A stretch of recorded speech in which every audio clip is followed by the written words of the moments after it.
Muy buenos días, qué bueno poder saludarles a todos ustedes que están en sus hogares en esto que es una nueva misión de Saludando. Cada día llevándoles información en salud, bienestar y sobre todo para que ustedes puedan mantener su calidad de vida. Hoy nos acompaña alguien que aprecio muchísimo y que en todo este tiempo, doctora, yo digo, en algún día se nos va a dar, sigamos intentando. Y aquí tenemos hoy a la doctora Jenny Capellán, quien es anestesióloga especialista en medicinas del dolor y cuidados paliativos. Lo dije bien, ¿verdad, doctora? Muy bien. Buenos días y bienvenida. Muchísimas gracias por la invitación.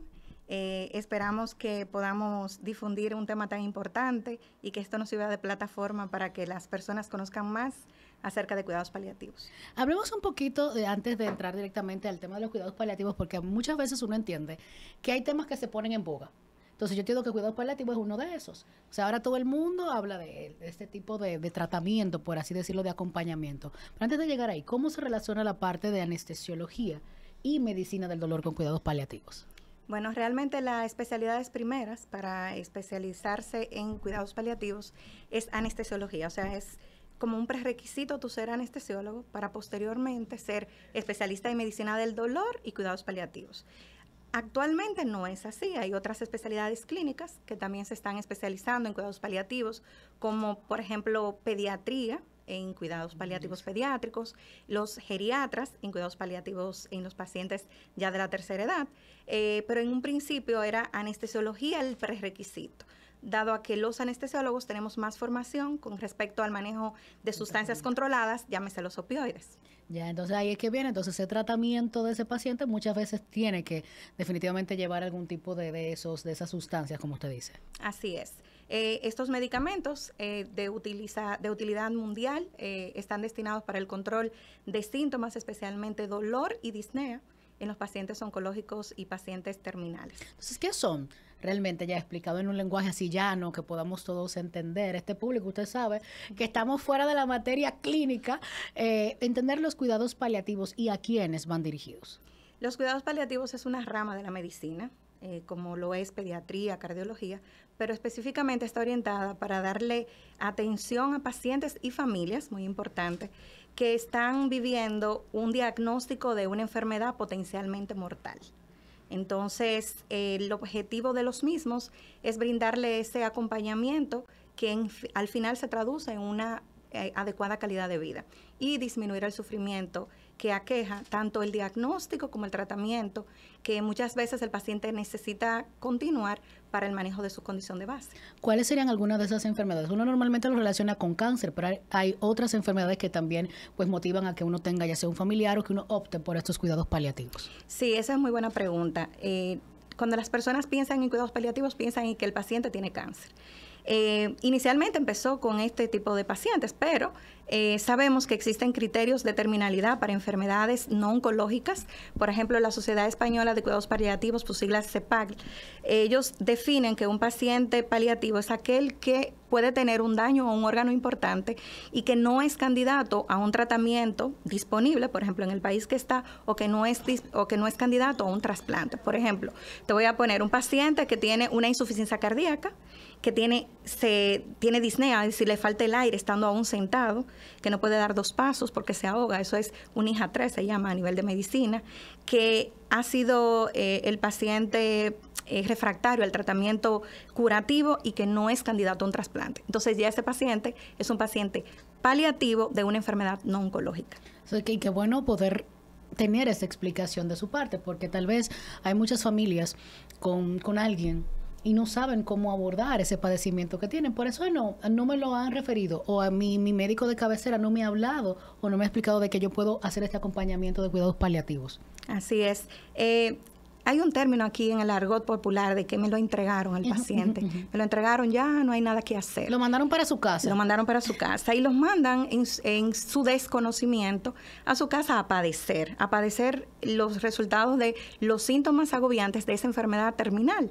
Entonces, no nacimos para morir mal. Entonces necesitamos conocer de que existe una especialidad que le da acompañamiento y que mitiga esos síntomas que son dolorosos, angustiantes, tanto para el paciente como para sus familiares directos que lo están viendo partir. ¿Hay una diferencia entre la parte de cuidados terminales y el paliativo? O sea, lo que quiero es como entender. hay un paciente que puede tener una enfermedad terminal, pero poder durar muchos años. O sea, que no necesariamente cuando yo opto por un cuidado paliativo es porque mi paciente se va a morir en lo inmediato. Sí, excelente. Mira, los cuidados paliativos y los cuidados terminales se diferencian de el objetivo y el momento en el que se aplican. Por ejemplo, los cuidados paliativos se aplican desde el momento del diagnóstico. O sea, un paciente tiene una enfermedad descrita como la que ya te acabo de mencionar, oncológica o no oncológica. Desde ese momento pudiese recibir cuidados paliativos, acompañando al tratamiento curativo para disminuir esos síntomas que te estoy diciendo. Por ejemplo, los síntomas de la quimioterapia, por ejemplo, que dan náuseas, vómitos, malestar, inapetencia, decaimiento. Entonces, ahí los cuidados paliativos tienen ese papel. Ahora bien, este paciente que ya recibió todas las herramientas de tratamiento y que no fue posible curarlo, entonces el objetivo del tratamiento es un cuidado terminal. ¿Cuáles son esos cuidados terminales? Orientados al confort del paciente. Mientras puede esperar un periodo de tiempo que en la literatura habla de no más de 6 meses. Entonces, tiene un periodo de vida limitado, es una enfermedad progresiva, incurable, que ya ha sido refractario a todos los tratamientos. Entonces, ya ese paciente es un paciente enfermo terminal con un tratamiento terminal. Y me llama mucho la atención que usted mencionaba el hecho de los cuidados paliativos pediátricos. En verdad, como que uno ve y entiende que el dolor, la muerte únicamente está relacionado con las personas adultas o adultas mayores. Sin embargo, sabemos hoy más que nunca, por los accesos que tenemos a la información, los avances propios de la ciencia, que hay muchos niños padeciendo también tanto enfermedades terminales o con diagnósticos que necesitan ese acompañamiento a largo plazo. ¿Cómo entonces esos cuidados paliativos pueden ser a quienes ir dirigidos y uno tener la conciencia de?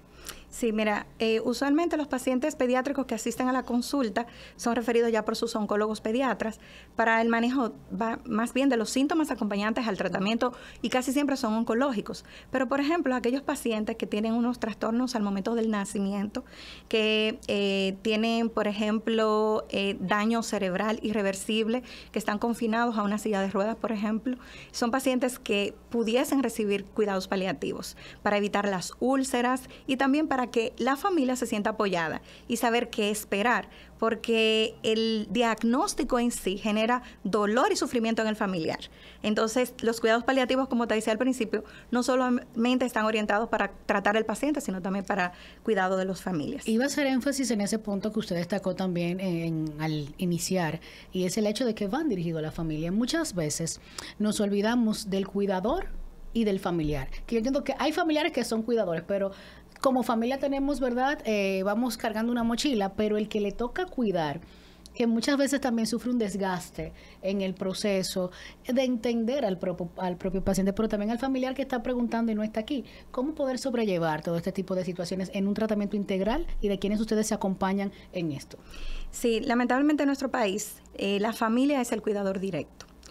Ya sea alguien que contrata, una enfermera, por ejemplo, las personas que son más afortunadas desde el punto de vista económico pueden tener personal relacionado al sector salud y que puede ser rotativo. O sea, esas personas no se desgastan, o uno entiende que se desgastan menos. Pero cuando es tu propio familiar, o sea, cuando eres tú como hija, que tienes que atender a tu padre o a tu madre en un momento en el que tú sabes que cada día cuenta, de que cada día más es un día menos con ella, de que cada día aparecen síntomas que son más agobiantes de acuerdo a la progresión de la enfermedad, ese sentimiento y ese pesar va haciendo en ti ese cargo emocional que al final los pacientes y sus familiares terminan siendo responsables de un ambiente de claudicación, se llama. O sea, se toman decisiones que a veces no son las mejores para el paciente en un ambiente de un familiar claudicado. Entonces, hay mucho énfasis en cuidar al cuidador, porque esa es la mano derecha del personal médico en cuanto a brindar el soporte en casa. Y que tiene, yo diría, como que la alerta, como ustedes le dicen, al final no es solamente estar pendiente de que hay que llevarlo al tratamiento, para que me explique un poquito cómo se da ese proceso, sino también ante cualquier reacción que no es normal, o sea, tiene que estar como con 4 ojos, como decimos aquí normalmente. Sí, mira, muchos de esos cuidadores terminan pidiendo eutanasia para su familiar. O sea, ya yo no quiero que mi papá sufra más, no hay nada que le puedan poner para que ya no sufra. O sea, el ya no sufra es la traducción de yo quiero que le pongas algo para que ya él parta en paz. Eso es una decisión claudicada. Eso genera mucho dolor. Al final, cuando ya el familiar parte, la persona siente que no hizo lo suficiente y si tal vez yo hubiese hecho tal cosa. Entonces viene esa culpa y vienen trastornos depresivos asociados a esto. Y ese duelo complicado se ve más en este tipo de cuidadores. Hay un proceso de sanación ahí muy, muy interior y profundo cuando se toman ese tipo de decisiones. Así es. Se brinda acompañamiento. Los cuidados paliativos no es solo un médico especialista en cuidados paliativos, sino que es un conjunto de especialistas que estamos relacionados al cuidado tanto del paciente como del familiar. Una vez yo identifico un familiar claudicado, me reúno con el resto de la familia, les identifico otros cuidadores que pudieran turnarse y también puedo derivar a este cuidador al departamento de psicología o de psiquiatría, dependiendo de los rasgos que nosotros estuviéramos viendo. Un abordaje oportuno e integral. Vamos a continuar conversando con la doctora Jenny Capellano. Ustedes escucharon que ella dijo eutanasia. Yo sé que a ustedes eso le disparó todas las alarmas, las alertas, las preguntas y las dudas. Volvemos en breve. No se muevan de ahí.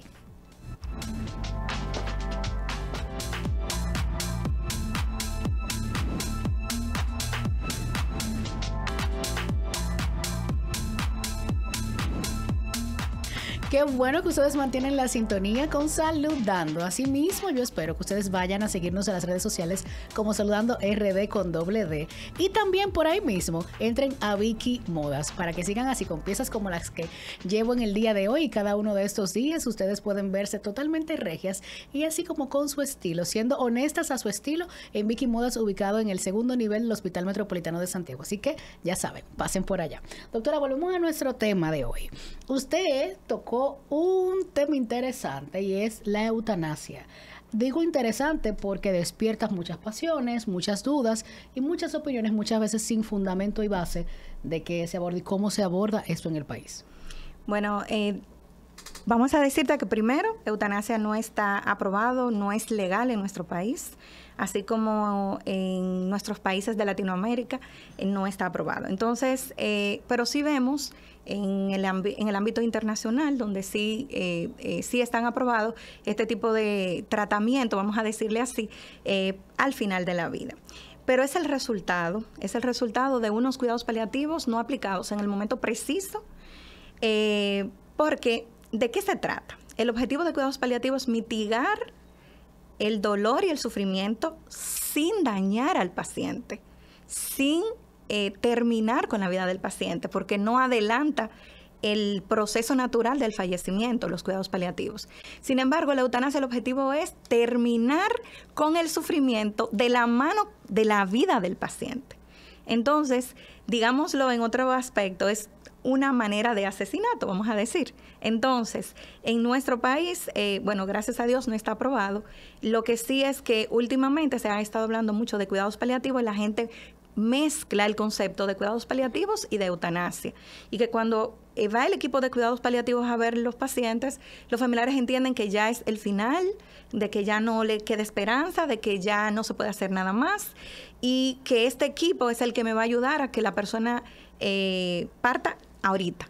Ese no es el objetivo de cuidados paliativos. Qué bueno que usted hace esta aclaración, porque por eso hacía la referencia de que muchas veces tenemos opinadores comunes en las redes, en nuestro alrededor, o sea, hablando sin la base. Entonces eso, usted lo pone en un TikTok, se viraliza y se entiende y se da por bueno y válido. Qué bueno que especialistas como usted puedan participar en este tipo de encuentros que estamos generando nosotros para poder aclarar y llevar esa luz, ¿verdad?, en cuanto a estos temas. Entonces me gustaría que usted hiciera la aclaración nuevamente para que se corte también cuando lo subamos a las redes sociales, pues se quede esa diferencia entre cuidados paliativos y eutanasia. O sea, no es lo mismo. No, no es lo mismo. Vuelvo y te digo, cuidados paliativos, el objetivo es acompañamiento, cuidar al paciente y sus familias en un proceso de una enfermedad avanzada en donde el tratamiento curativo no ha sido posible, con el objetivo máximo y en mayúscula de aliviar el sufrimiento.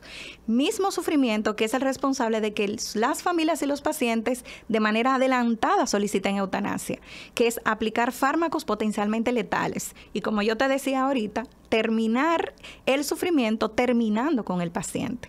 Entonces, si tú lo ves detrás de cámara, esto, tú dirías, bueno, ¿cómo se sentirían posteriormente estos familiares, después de haber decidido aplicarle eutanasia a su familiar.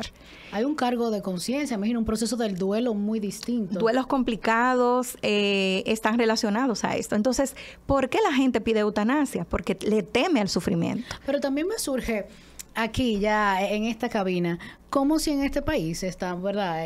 No está legalmente aprobada, ¿cómo las personas la piden? Bueno, la piden disfrazada. O sea, te dicen, y no hay un medicamento que se le pueda poner para que ya el paciente esté tranquilo, y lo confunden con algo que se llama sedación paliativa. Perfecto. Que no es lo mismo. Existe un concepto claro y descrito de que es sedación paliativa, que es la administración de fármacos para desaparecer el síntoma. Y a veces esto conlleva con disminuir el estado de conciencia del paciente.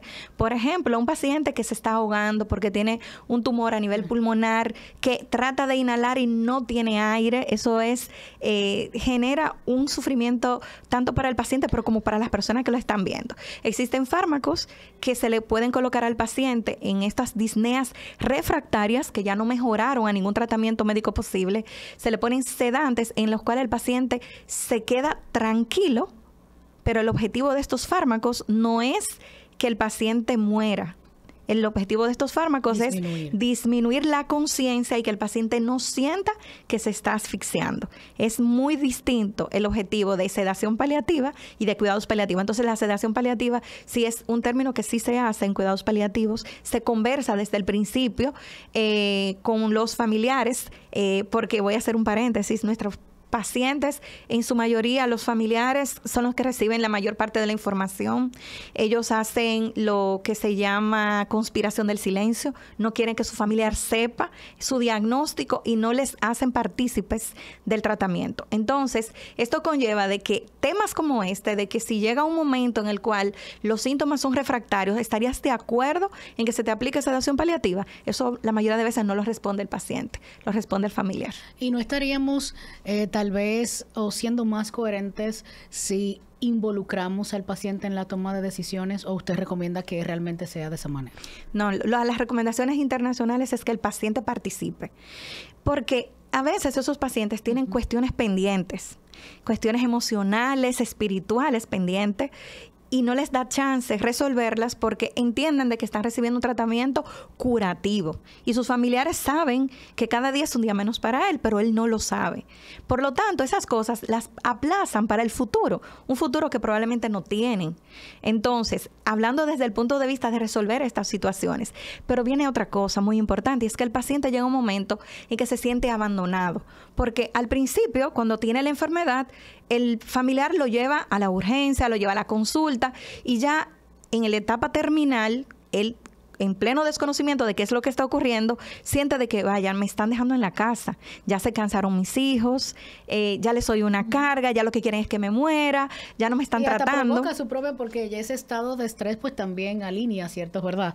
Acelera. Así es. Entonces, mi recomendación es que el paciente tenga conocimiento. Ahora, ¿de qué manera se le dice a un paciente y a qué paciente se le dice? Yo he tenido pacientes adultos mayores de 85 años, 90 años, con un diagnóstico de un cáncer de mama que no está metastásico. Esa doñita no tiene por qué saber, porque sus mismas otras comorbilidades, la misma edad, la misma hipertensión, tal vez los infartos previos que ha tenido, se van a encargar de que ella pueda ir partiendo. O sea, no que nosotros le demos una quimioterapia, una radioterapia, etcétera. Ahora, es una paciente de 80 años, como yo le digo a los pacientes míos, enterita, que es autónoma, que es libre de capaz de tomar decisiones, que vive sola, que se baña sola, que come sola.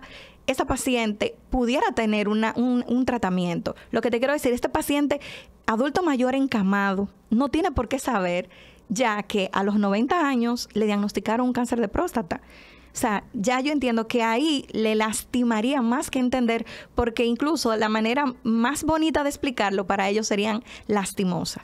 Pero en general la población debería conocer su diagnóstico, de participar activamente en las decisiones y saber cuáles son sus opciones para poder tomar las menores decisiones. Y qué bueno entenderlo así, porque me gusta porque usted le explica así como que de una manera llana, que todo el mundo, yo estoy así como que, ok, y así sé que están en casa. En República Dominicana, ¿verdad? ¿Cuáles son esos desafíos que enfrentamos para el acceso a los cuidados paliativos? ¿Lo cubre la seguridad social? Hay un tema común que yo lo relaciono mucho con el tema de alimentarse saludablemente en este país. Eso es muy costoso, eso es imposible. Lo mismo sucede cuando uno escucha en mesas hablando de cuidados paliativos. ¿Cuál es la realidad? Bueno, la realidad es muy triste, porque primero los pacientes no son referidos a tiempo. Entonces, cuando ya te llegan, no son pacientes paliativos per se, ya son pacientes terminales, que ameritan intervenciones y manejo con múltiples fármacos y hay un equipo multidisciplinario, involucrar nutrición, etcétera, etcétera. Eso genera un coste. Lamentablemente, en nuestro país no está en el plan básico de salud.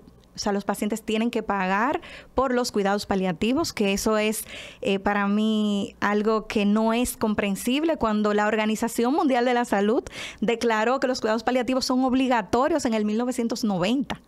O sea que y los rectificó en el 2019. O sea, cuidados paliativos es un derecho universal, al igual que el adecuado control del dolor de los pacientes. Es un derecho universal, así como la alimentación, la comida, el vestido. También lo es el adecuado control del dolor y de esos síntomas agobiantes. Entonces, no entiendo por qué en nuestro país no está incluido en el catálogo del Plan Básico de Salud, por lo que los pacientes tienen que pagar. Hay algunas aseguradoras que han hecho análisis costo-financieros en los que se han dado cuenta de que los pacientes al final de la vida consumen más cuando son ingresados y duran más tiempo en cuidados intensivos, y ellos mismos ya le están ofreciendo alternativas a los pacientes, pero esa no es la realidad. La realidad es que no tiene cobertura la morfina, por ejemplo, para el manejo del dolor, no tiene cobertura los opioides, los medicamentos que básicamente utilizamos para que esos pacientes puedan tener un final que no sea tan catastrófico, tan doloroso, con tanto sufrimiento. Ese rol que juegan los equipos de manejo integral en el tratamiento de ese paciente, empezando porque uno escucha palabras como morfina, como opioides, y normalmente, como estamos relacionados a los medios de grandes masas, pues lo relacionamos con otras cosas, ¿no, señores? Hay un manejo médico, ¿verdad?, consensuado y autorizado. Entonces me gustaría que usted explicara un poquito sobre eso, porque después dicen, yo escuché una doctora que dijo en un programa. Sí, usualmente la gente confunde los opioides, por ejemplo, con ciertas sustancias, por ejemplo, con cocaína. Uh-huh. Son cosas totalmente distintas. Los opioides son fármacos derivados de la naturaleza, algunos que son naturales y otros que son sintéticos, ya hechos en laboratorio, que tienen el objetivo de interactuar en algunos receptores que tenemos en el cuerpo que detectan dolor.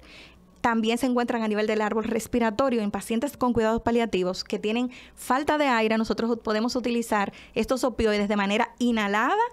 Lo podemos utilizar también de manera endovenosa para que ellos no sientan esa sensación de asfixia por el mecanismo de acción de los opioides mismos. Pero no es lo mismo cocaína. Ahora, tal vez estás refiriéndote, por ejemplo, a la marihuana. La marihuana en muchos países está aprobada para uso medicinal. En nuestro país, como siempre, no lo está. Y eso hace que haya cierto contrabando de ciertas sustancias y que muchas personas también abusen, elaborando otras que supuestamente tienen cannabinoides y que cuando tú revisas la tableta no tiene nada.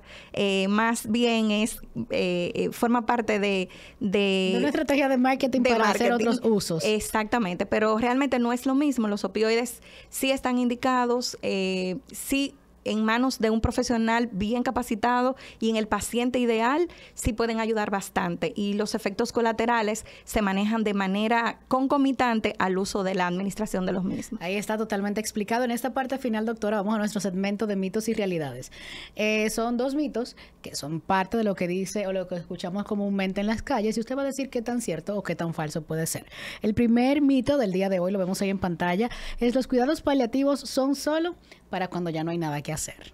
No, lamentablemente eso es lo que piensan las personas, pero cuando no hay nada que hacer es cuando las personas entienden que es pacientes paliativos, cuando más cosas hay que hacer. Es como el preparativo para que esta persona se sienta plenamente, que sea respetada como persona, de que sus valores y sus creencias sean respetadas, por ejemplo. Entonces sí hay mucho que hacer, hay mucho que trabajar con el paciente y con las familias. Así que es un mito.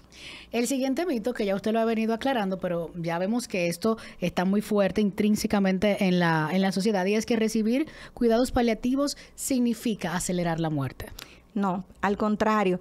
Se ha visto que los pacientes que reciben cuidados paliativos desde el principio del diagnóstico pueden tolerar mejor los tratamientos curativos y por ende entonces beneficiarse de lograr una calidad de vida muchísimo mejor. Así es que no acortan ni aceleran la vida. O sea, ni alargan el sufrimiento, pero tampoco lo acortan. Entonces, en esta parte del cierre, ¿cómo ayudan esos cuidados paliativos a que ese paciente, al contrario, tenga dignidad en sus últimos años o meses? Porque hay pacientes que uno cree que, como ustedes dicen, lo entregaron y mire, hay cosas que ya sea por feo, ya sea por el buen manejo del tratamiento, pues se alargan por bien.